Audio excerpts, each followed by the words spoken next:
دوشنبه پایتخت جمهوری تاجیکستان. برابر به زبان آوردن نام مرکز تاجیکان روی عالم شهر دوشنبه، تخیل و نظرهای ما را سیر زیباترین گوشه دنیا جلب می‌سازد. بخصوص طی چند سال اخیر پایتخت کشورمان سیمای خود را کلاً تغییر داده به شهر آرزوها و مکان تماشای اکبر و اصغر قرار گرفته است. درست که مردم تاجیک آفرنده و زیبا پرستند، ولی باید اقرار شد که در پس منظر این همه زیبایی ها تلاش، پیشگامی ها و تشبث و سیاست سازنده فرزانه فرزند ایندیا، سرسپرده و حق تلاش راه آزادی و آبادی، معمار صلح و وحدت، پرستار یتیم و نیازمند، خلاص راهگشای دیروز و امروز و فردای درخشان این ملت، پرزیدنت جمهوری تاجیکستان محترم امام علی رحمان قرار دارد. محترم امام علی رحمان همچون پرزیدنت مملکت، اساسگزار صلح و وحدت ملی، پیشوای ملت، امروز محبوب خاص و عام گشته سیاست دولتداریش مرزها را عبور کرده. در شمار دیگر جشن و مراسم‌های تاریخی و ملی و پاس احترام خدمت‌های شایانش در کشور روز را به عنوان مسند این شخصیت بزرگ اختصاص داده‌اند.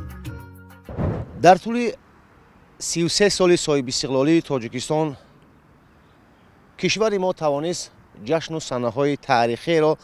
مقام مخصوص ببخشد و به طور خاطرمان و باشکوه تجلیل نماید. در این میان جشن گرفتن روز پرزیدنت جمهوری تاجیکستان موقع خاصه کسب نموده است. چرا؟ چون که امروز مردم شریف تاجیکستان با افتخار همه نشاط و سربلندی های امروزی تاجیکستان، شکفتن های هر روز این دیار، سعادت سرتاسری کل ساکنانش را به زحمت های به آخر و به قیاس و به بهای پیشوای معظم ملت پرزیدنت جمهوری تاجیکستان مربوط می‌دانند. محض پرزیدنت جمهوری تاجیکستان با سیاست خیرتمندانه و وطن دوستانه توانست این کشور را واقعا هم به یک سرزمین آباد و پیشرفته و در مقیاس جهان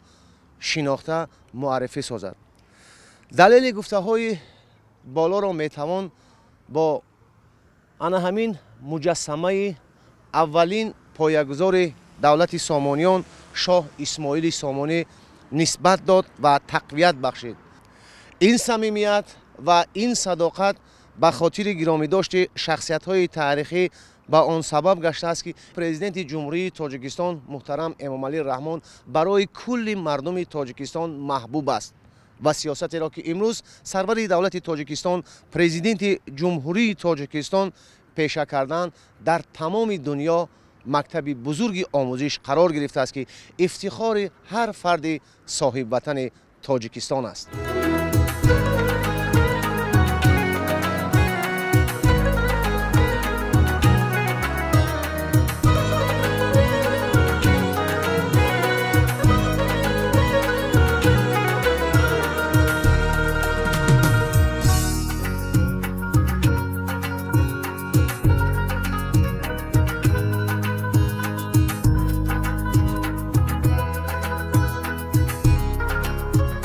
تاریخ کهندیار تاجیک سرشار از واقعه‌های بزرگ سیاسی و اجتماعی است که در سرنوشت خلق ما نقش تقدیرساز بازیدند. اگرچه همه چاره‌بینی‌ها برای شناخت و اصالت ملت جایگاه مخصوص دارند، روز پرزیدنت جمهوری تاجیکستان معین کننده آینده رشد وطن و مرحله نوی مهم دولتداری را آغاز نمود. محض به خاطر همین ارزش‌های بالای انسانگرایی و دولتسازی با ابتکار رئیس مجلس ملی مجلس عالی جمهوری تاجیکستان، رئیس شهر دوشنبه محترم رستم امام علی و شعبه سیاحی مقامات اجرایی شهر دوشنبه بخشیده به روز پرزیدنت جمهوری تاجیکستان در پایتخت کشور از سنه 9 تا 15 نوامبر خط‌سیرهای نوی سیاحی جهت شناسایی از تاریخ فعالیت و کارنمایی دولتسازی اساسگزار صلح و وحدت ملی پیشوای ملت محترم امام علی رحمان تشکیل گردیده است.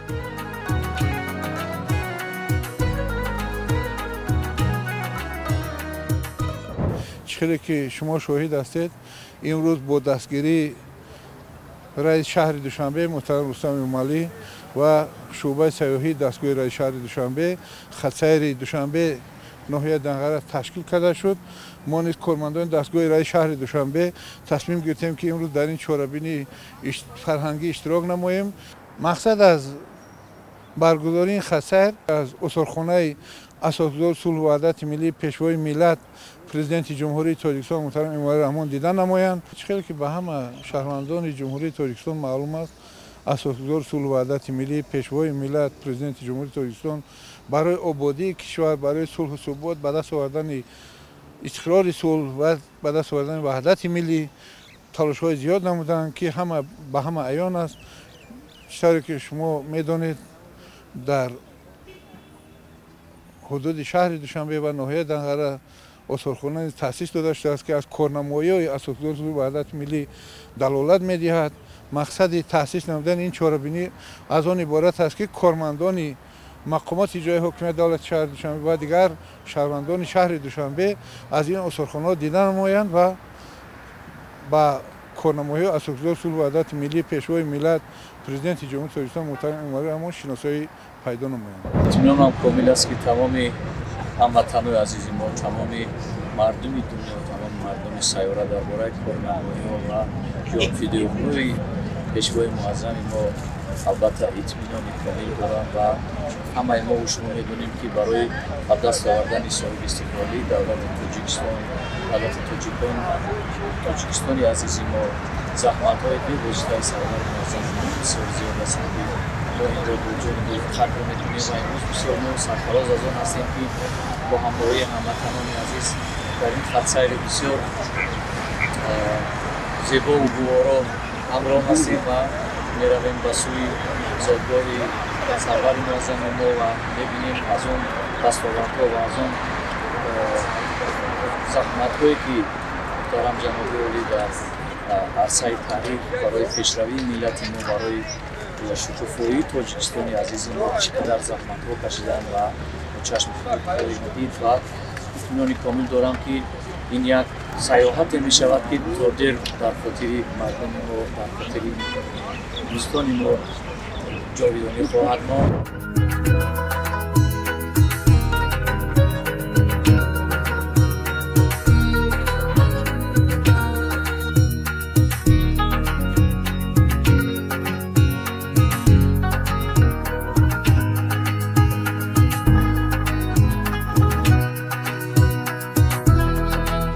ابتدای سفر این خطسیر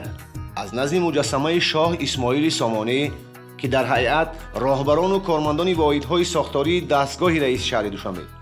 مقامات اجرایی حاکمیت دولتی شهر دوشنبه و ناحیه‌های آن، کارمندان ساحه طب، آموزگاران و خوانندگان، جوانان، ورزشگران و دانشجویان مؤسسه‌های تحصیلات عالی کسبی حدود شهر دوشنبه که پیشوای ملت در سیمای هر نفر آنها آینده سازان ملت را می‌بیند شروع گردیده به احترام این شخصیت بزرگ تاریخی نخست رخت سفر به ناحیه دنغره ولایت ختلان بسته شد.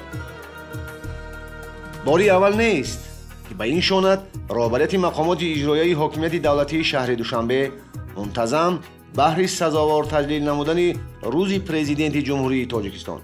و در ضمیر و باطن ساکنان پایتخت تربیت نمودن حس شکرگزاری از نعمت‌های دوران صاحب استقلالی، آموزش و ارزگزاری به خدمت‌های بی‌سابقه پیشوای ملت، تدبیرهای گوناگون را راه اندازی می‌نماید. به محابا نظرروایی شهر دوشنبه با انفراساختار معاصر هر بیننده را تسخیر می‌سازد. روایی آسوده مردم، انبوه تکنیک‌های معاصر در کوچه‌های شهر دوشنبه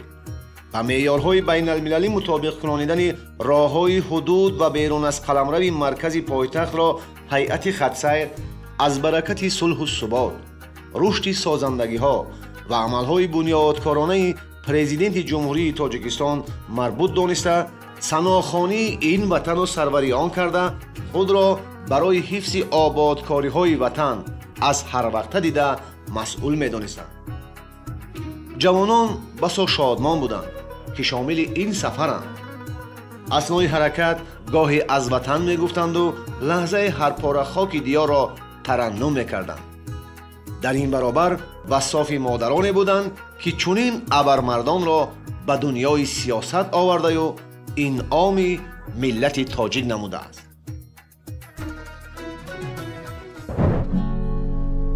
ما قربانی سر و پای تو میشم مادری من، فدایی قلبی زیبایی تو میشم مادری من. ما قربانی سر و پای تو میشم مادری من، فدایی قلبی زیبایی میشم مادری من، فدایی قلبی زیبایی تو میشم مادری من. در حقیقت در برابر بزرگترین دستاوردهایی که امروز تاجیکستان را صاحب است، این گونه تنتنه و شهامت را میتوان به واسطه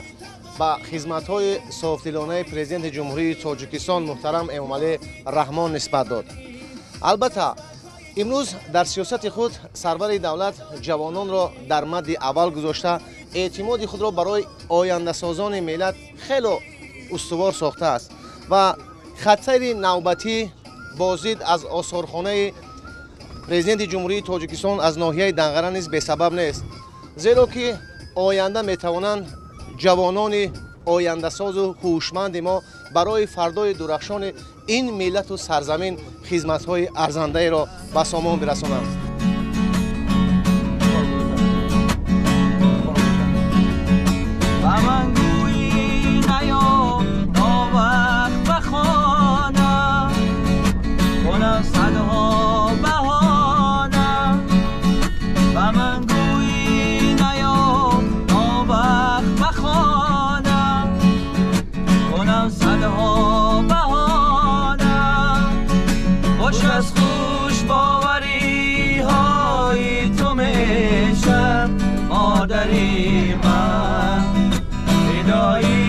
قلبی زیبایی تو میشم مادری من، ما قربانی سر و پای تو میشم مادری من، الهی قلبی زیبایی تو میشم مادری من.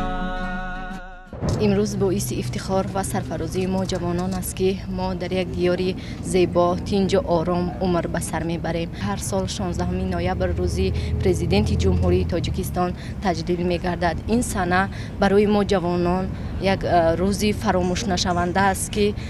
در خاطره هر یکی ما با خطهای زرین ثبت میگردد، چون که این روز یک روز تاریخی است، یک روز سعید است. همه ملت سربلند تاجیکستان امروز از آن افتخار میکند که چنین سرور عاقل و دانا دارند و امروز سرور معظم ملت ما برای تمام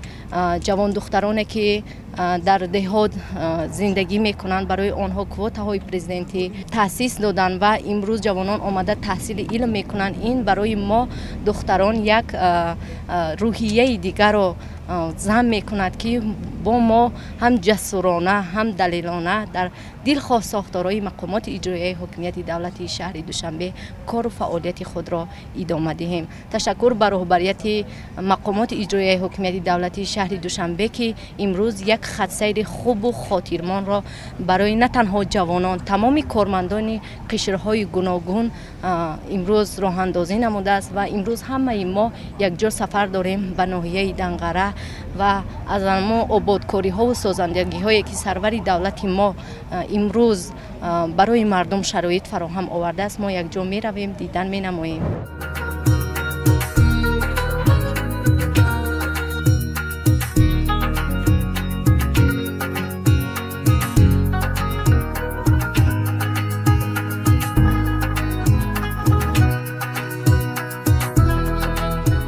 تجلیل روز پرزیدنت جمهوری تاجیکستان،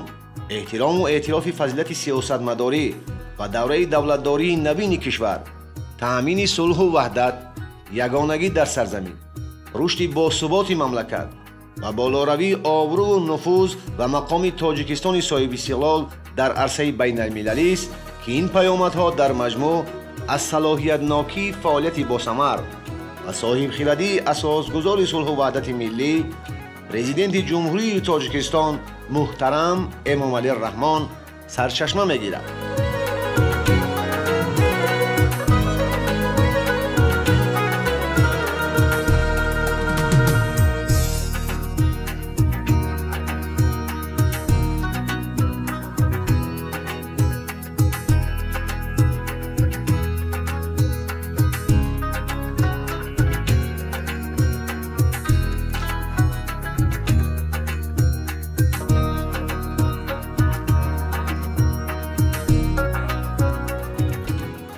ҳамин гуна ҷамъияти дорои масъулияташ маҳдуди боғи анори шаҳри Норак нахустин маконе буд ки аснои сафар ҳайат аз он дидан карданд.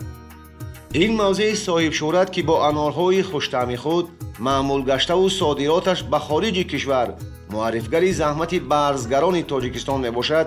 боиси ҷалби ҳозирин шуд. боғи анори шаҳри Норак дар маҳаллаи дӯстии ҷамоати деҳоти Пули Сангин мавқеъ гирифта на танҳо ҷойи харидорони ин маҳсулоти аз ҷиҳати экологии тозаи ватанӣ, балки сайргоҳи сайёҳони дохилу хориҷ низ мебошад. масоҳати умумии боғи анор 180 гектарро ташкил дода, илова ба анорзор навъу намуди дарахтони гуногуни ороишӣ, гулҳои мавсимию зинатдиҳанда, роҳраву саҳни боғро басо диданӣ кардааст. ин ҷо дарахтони сӯзанбаргу каштан басо ҷолиб ороиш ёфта, дар он метавон тасвири қаҳрамонҳои афсонавиро мушоҳида кард. обанбори бузурги Норак дар шафати боғ фазои ҷаззоберо барои ҳар бинанда таъмин карда, бунёди айвонҳои ороишёфта бо таъсиси гӯшаи анъаноти тоҷикона ин мавзеъро қимати таърихӣ бахшидааст.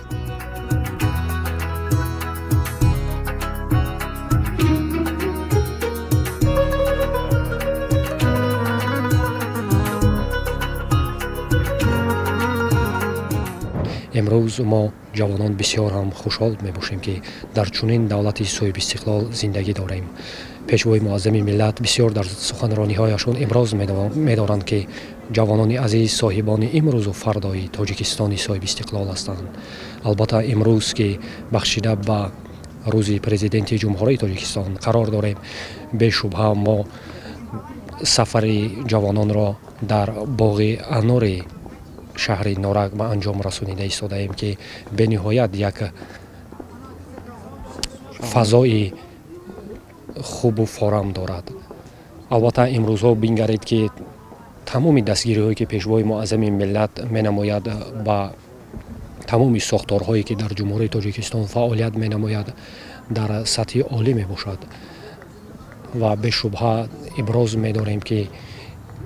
جوانان پیروان اصیل پیشوای معظم ملت هستند. ما جوانان بسیار هم افتخار به سر میبریم که پیشوای محبوب معظم ملت داریم که امروزها تاجیکستان ما را در سطح بین المللی معرفی کرده ایستادند. در عرفه روز پرزیدنت سفر ما به شهر نورک، یک منزلی که در سالهای گذشته اونقدر آباد و زیبا بود، همین دستاوردی به واسطه پیشوای معظم ملت محترم امامعلی رحمان است که امروز این منظره که ما میبینیم بسیار به یک بیشی روی عالم تبدیل یافته است. ما جوانان افتخار داریم که چنین رهبر غمخوار و تشبثکار داریم. ما جوانان نه تنها ما باید فرزندان خود را برای دوست داشتن وطن، برای مهر و صداقت وطن در دل آنها یکمین درسی که باید در دل آنها جای کنیم این است که باید وطن رو دوست داشتن در کار و آینده خدمت هایی که برای وطن باید کنیم بر ما یک این درسی کلان میشه که جناب عالی اینقدر آبادی و اینقدر آرامی و امکانات رو با ما داشت. ما قول میدیم که آینده در همین رویه تربیت یابیم.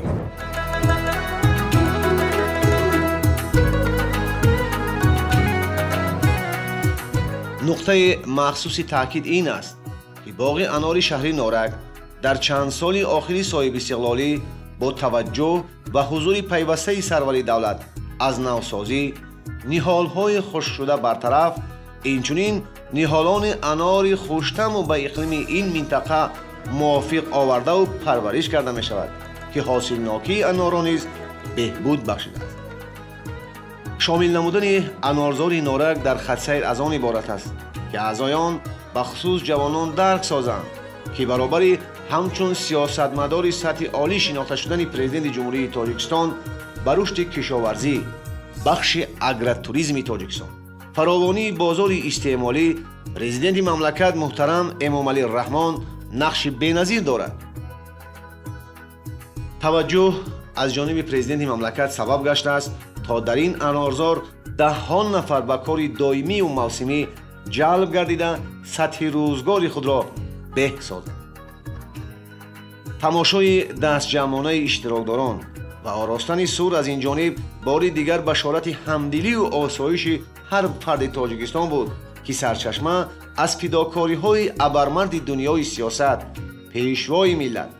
پرزیدنت جمهوری تاجیکستان محترم امامعلی رحمان می باشد. در حقیقت با موجود چنین آبادکاری‌ها مردم شریف تاجیکستان خوب احساس می‌کنند که صرف نظر از مانعات و مشکلات پرزیدنت مملکت تمام ذخیره و امکانات را برای بهبود بخشیدن سطح و صفت زندگی اهالی سفربر می‌نماید. متأثری از طبیعت ناتکرار و فضای روح‌بخش، لذت افشاره انارهای باغ مذکور و متحیری سفر ما به ناحیه دنغره ولایت ختلان ادامه کرد.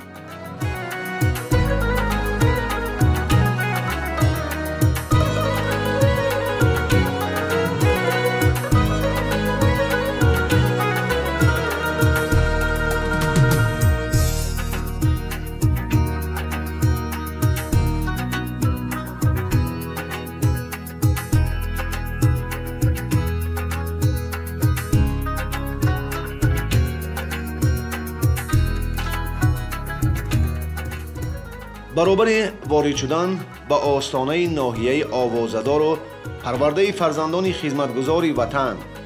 قهرمانان دیروز و امروز تاجیکستان، بسا منقش قامت افراختن پایه خوشه گندم فراوانی خان پرناز مردم را گواهی بخشیده و صفت صاحب نمکی و سخاوتمندی مردم ناحیه به قول هر نفر وارد ناحیه دنغره می شده را استقبال و گسیل می نماید. در شمار دیگر شهر و ناحیه های مملکت، ناحیه دنغره نیز در ظرف 33 سال صاحب استقلالی سیمای خود را همچون مرکز معماری طرح معاصر بخشید. با افکار رنگین و نیت‌های فردای امیدبخش در ادامه خط سیر تماشای اشتراکداران از مؤسسه دولتی آثارخانه ممنونگاه جمهوری دنغره آغاز شد. آثارخانه دستاورد زمان صاحب استقلالی و نشان ارزگذاری و احیای سنت و عنعنات نیاگان از جانب پرزیدنت می باشد که امروز صدها نگاره های از حدود ناحیه یافت شده تاریخی در اینجا جمع‌آوری شده روزگار مردم ناحیه را از گذشته تا به امروز معرفگر است. هنگام تماشا هیئت توانست از فرهنگ و تمدن و عظمت آثارخانه ممنونگاه جمهوری دنغره شناسایی پیدا نمایند. آثارخانه ممنونگاه جمهوری دنغره سال 2001 تشکیل یافته است. آثارخانه ممنونگاه جمهوری دنغره از 6065 نگاره ها عبارت می باشد. در دو آشیانه جای گرفته است و نگاره های ما همش از ناحیه دنغره دسترس شده است. اینچنین ما در آثارخانه تالار پیشوای ملت داریم. از سال 2015 تشکیل شده است. در تالار پیشوای ملت تشریف پیشوای ملت در ناحیه دنغره عکس برداری شده است و آن مثال در ناحیه دنغره آن انشاءات‌هایی که در زمان استقلالیت با استفاده شده است آنها را ما به معرض تماشابین مانده ایستاده‌ایم. ما با پرزیدنت خود افتخار می‌نماییم چون که وی نه تنها برای تاجیکان بلکه تمام تاجیکان جهان خدمت بزرگی کرده است. در دوام 33 سال استقلالیت وی тамоми дастовардҳое ки мо ноил гаштем, инқадар роҳҳо, нақбҳо барои мардуми мо бо ифтихор мегӯем ки президенти мо президенти мардумӣ аст.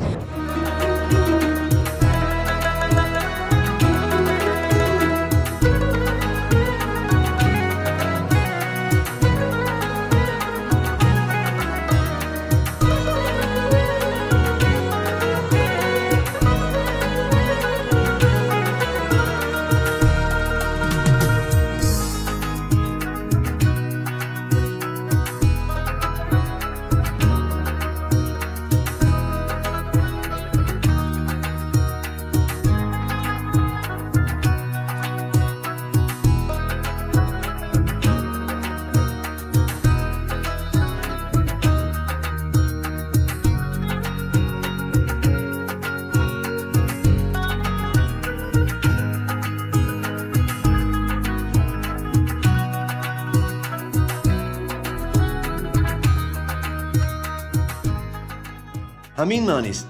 که آثارخانه تاریخ زنده هر یک خلق و ملت را بازگشایی می‌نماید. در این آثارخانه برابر تاریخ و فرهنگ،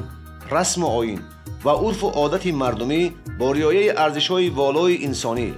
قدرشناسی‌ها نسبت به سرسپردگی‌های فرزند همین دیار، سرور دولت، پرزیدنت جمهوری تاجیکستان محترم امامعلی رحمان گوشه مخصوص حالنامه خانوادگی او را با نصب عکس و مصوره‌ها بیانگر است که بیشتر دقت حاضرین را همین قسمت متوجه ساخت.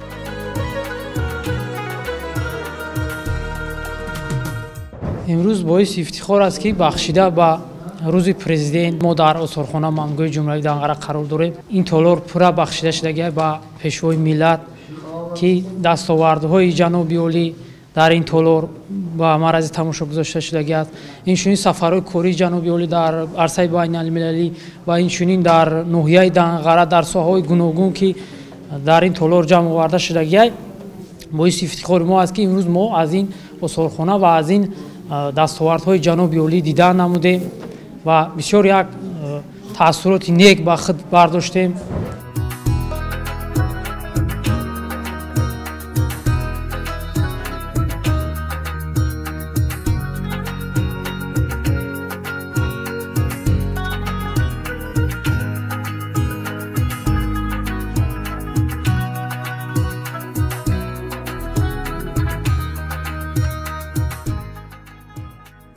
نمایشگاه مؤسسه دولتی آثارخانه ممنونگاه جمهوری دنقره برای حاضرین ثابت نمود که مهمترین کامیابی و دستاوردهای کشور نتیجه اقدامهای قهرمانانه امامعلی رحمان و زحمت فداکارانه مردم تاجیکستان می باشد که جزئیات مهمی آن در این آثارخانه محفوظ است.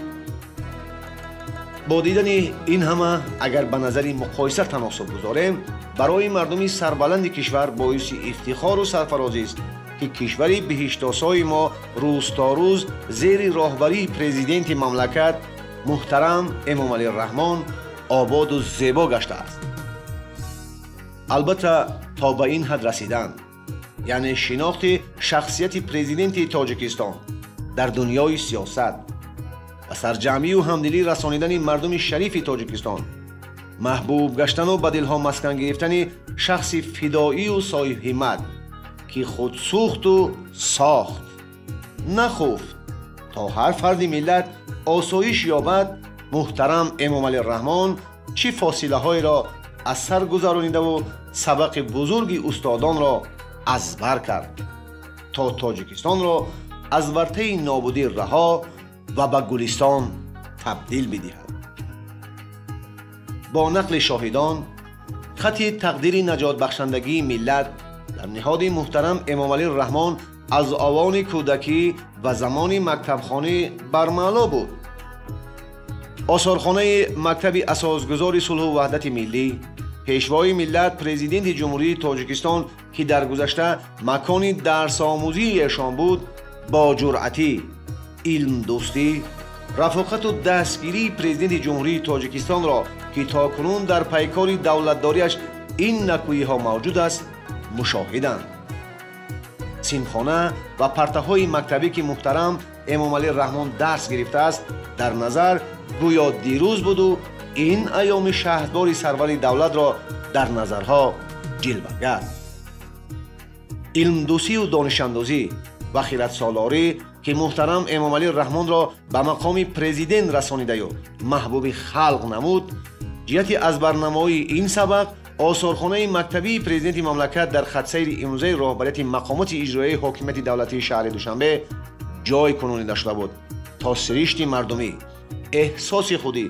اراده قوی و تجربه بزرگ محترم امام علی رحمان قلب هر شهروند را سرشار از حس باوری و اعتماد به فرد، به آینده فرزندان خود و به دورنمای دولت و ملت قوی تر سازد.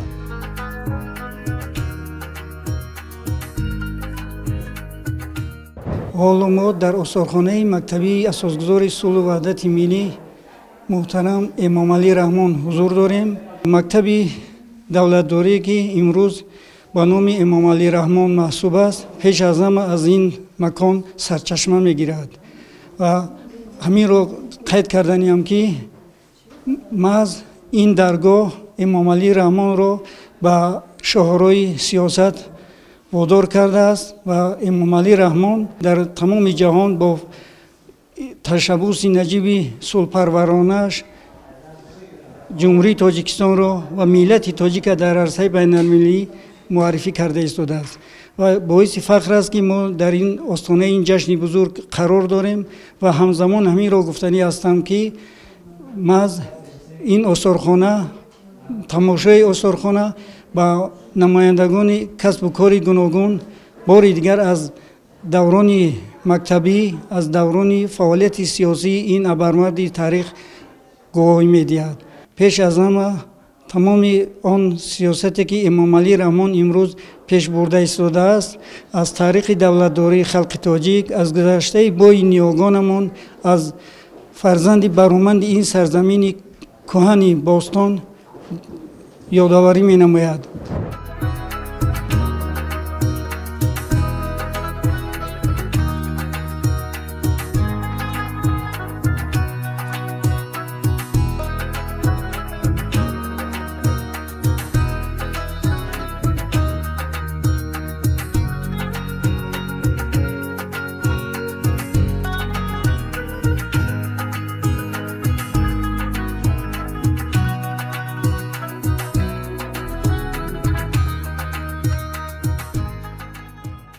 در این آثارخانه نیز عکس و مصوره های ایام مکتبی و استادانی که به محترم امام علی رحمان درس گفتند گرد آورده شده است. پهلوی دیگری بازدید از آثارخانه مکتبی پرزیدنت به آن خاطر بود تا هر فرد جامعه به خصوص نسل نورست در روحیه وطن دوستی، خویشتن شناسی تربیت یافته متخصص ساحه خود شده خدمت وطن را ادا نموده شکرانه دولت و حکومت، پرزیدنت مملکت و تینجی و امنیت کشور را بجا آورند. در این ردیف پرزیدنت مملکت محترم امام علی رحمان خدمت‌های بزرگ و ماندگار تاریخی را انجام داده است که همگی به منفعت مردم و رشد و شکوفایی کشور نگرانیده شدند. باعث افتخار است که فعالیت کاری فرزند فرزانه ملت،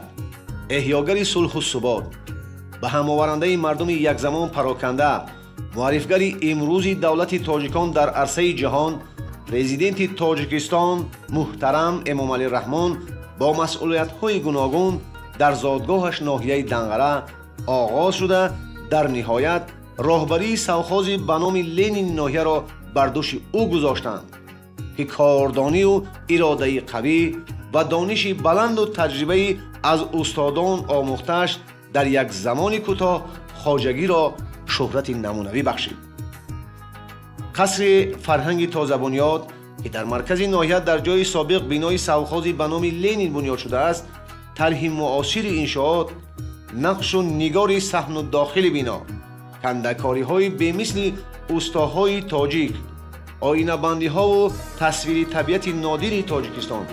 و دیگر مصوره‌ها که برای چشم کندن بیننده از این شهامت اذیت پیش می‌آورد،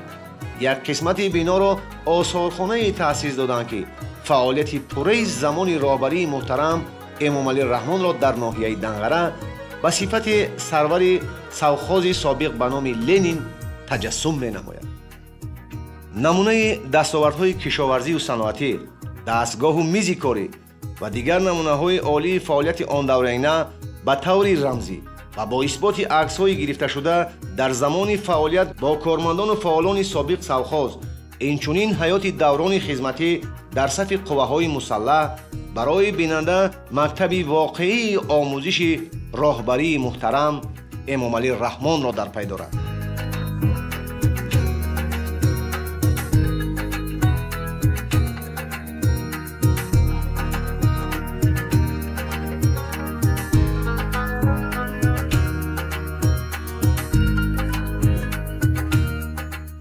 ما امروز در مورد مقام عالی راهبری کننده تاجیکستان پرزیدنت سخن میگوییم. با افتخار باید گفت که پرزیدنت جمهوری تاجیکستان محترم امامعلی رحمان که امروز همچون کفیل صلح و زمینه‌گذاری تمام دستاوردهای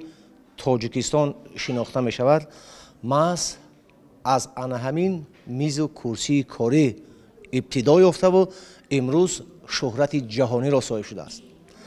زمانی که محترم امامعلی رحمان در سوخوز به نام لنین ناحیه دنقره به صفت راهبر خواجگی کار و فعالیت داشتند، زمان فعالیتشان خواجگی به یکی از خواجگی‌های آوازه‌دار ناحیه دنقره در بخش کشاورزی و صنعت تبدیل یافته بود و باید افتخار کرد که امروز مکتب راهبری کنی محترم جناب عالی پرزیدنت جمهوری تاجیکستان واقعا هم یک مکتب بزرگ آموزش برای سیاره گشته است. این ما و شما بیننده های عزیز و گرامی و شهروندان جمهوری تاجیکستان را تنها به تنها به مایه افتخار کردن تلقین می سازد و شکرگزاری نماییم و اطراف سیاست امروزی پرزیدنت جمهوری تاجیکستان محترم امامعلی رحمان به هم آییم و توانیم واقعا هم لوای صلح و ثبات را برای همیشگی در تاجیکستان پرافشان نماییم.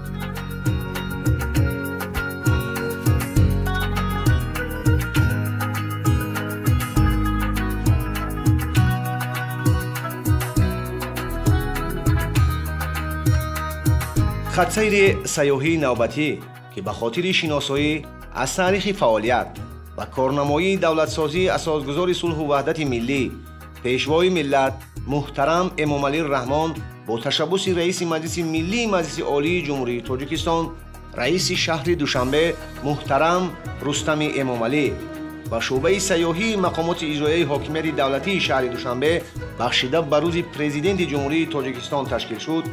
افاده دیگر را نیز فرا گرفت که اساسگذار صلح و وحدت ملی پیشوای ملت پرزیدنت جمهوری تاجیکستان محترم امامعلی رحمان یکی از عامل‌های اساسی رشد و انکشاف و مستحکمی ملت و دولت را از آموزش دانسته، بهر بلند برداشتن سویه دانش جوانان، آموزش فرهنگ، آگاهی از گذشته،